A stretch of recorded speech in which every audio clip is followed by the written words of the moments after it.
Hey everybody, on today's Coverage with Crowley, we're going to answer the question that we get all the time as an insurance agent. Will the insurance company pay for me to rent a car while my car is being repaired for mechanical reasons when there's no accident involved? Unfortunately, the answer is no. Rental reimbursement on your auto policy, which we did a video about what rental reimbursement is and it'll be somewhere on the screen, only applies and is paid by the insurance carrier if there is an accident with a covered loss. Mechanical damage or repairs that are needed due to maintenance or wear and tear or whatever the case may be is unfortunately not a covered loss, meaning the rental reimbursement will not be paid. Hey guys, my name is Mike Crowley, owner over at Crowley Insurance Agency. These kind of things can come up every now and then where there's these questions that people have in the event of how their coverage works. Hopefully you found that to be helpful.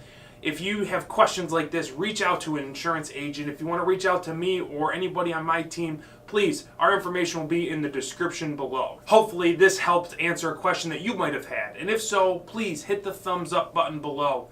We'd really appreciate it. We appreciate you listening, and we look forward to seeing you again soon.